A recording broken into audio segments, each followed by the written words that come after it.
everybody. So today I'm giving my next entry in my obscure animation series. This is what I do once a month, where I talk about a movie that has been kind of forgotten or that I don't feel like is praised enough or as much as it deserves.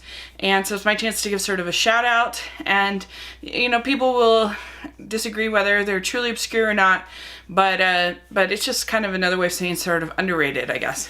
And so today we're going to talk about the 2005 film Robots. And this film was made by Blue Sky. It's pretty impressive because this movie was only their second film and after Ice Age. And the difference in the animation between this and Ice Age is like night and day. The animation is so much better in this movie that it's hard to believe, honestly, this is the same studio. And I think this animation holds up so much better than the first Ice Age movie, which to me looked really cheap, poorly rendered in retrospect. I still enjoy it for what it is, but this, I think, looks pretty modern and up to date.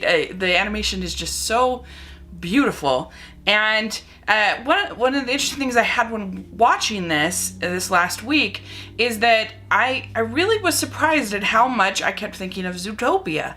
And, nobody remembers this Robots movie and everybody loves Zootopia, but I think it actually they have a lot of similar elements.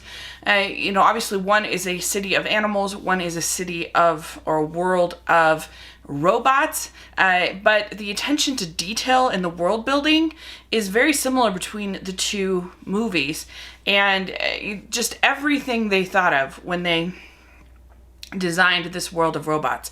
I mean, just every corner of the screen, every part of their life. If you compare it to like Monsters, Inc. or some of the other world building that we saw kind of around that time period, or Cars or whatever, like just the attention to detail that they get in just like little signs and little in the way that just everything from the clocks to the food to the way everything operates and the vehicles, and just everything was all sort of thought out. And I have the art book for Robots, and it is amazing the work that they went into for the machines, and they have like a lamppost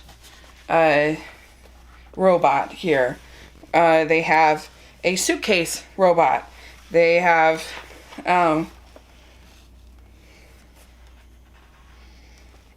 all just different things, and everything is sort of colored and has its own sort of style, and just like these in Zootopia, character who is from sort of a simple background, and then you have them going to this city that they've sort of always dreamed of, and going and sort of having their dreams kind of shattered a little bit. And you also have a strong social message in this movie, like you do with Zootopia. So I think that there's a lot to really, really like in this film. So the lead character of Robots is named Rodney Copperbottom, and this is very clever. At the beginning, they have him arrive in a box that is a baby, like you sort of order a baby if you are a robot and living in this robot world, which I thought was very creative. And you get your parts that come at different times of your life, and certain robots have used parts, and certain robots have upgraded parts. And that's where sort of the social message of the movie kind of comes in, is that you have the characters who have the characters that have the replaced parts that are sort of looked down upon by the characters that have the upgraded parts. And you have the villain of the film who decides to create a plan where everyone is forced to purchase the upgraded parts and not have the used parts. They're also sort of, they begin to be eliminated, the robots with the used parts, because they're not as valuable as the new parts. And so, you've got a lot of different things you can kind of take from that. And it's not as I think you could say that that's a little bit more of a subtle message maybe even than in Zootopia.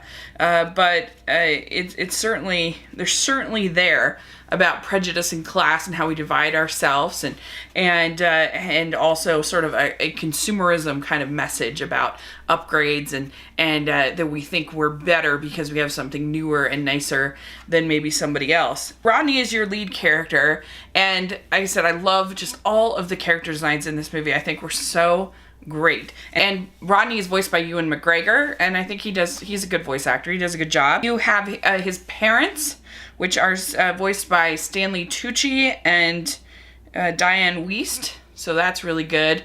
And his father is a dishwasher, and like I said, it's sort of a commentary on class in this film, and the idea that sort of this kind of manual labor is less is sort of to be looked down upon and to be sneered at. And I think that's totally something you still see now. And I think you even see it a little bit with Rodney, that he loves his parents, but he's also, I think, kind of, he wants to do something great and be an inventor. And so he actually invents this little robot teapot thing that's pretty cute.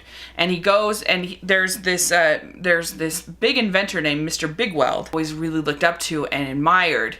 And so he goes to this city and he goes to try to find Bigweld.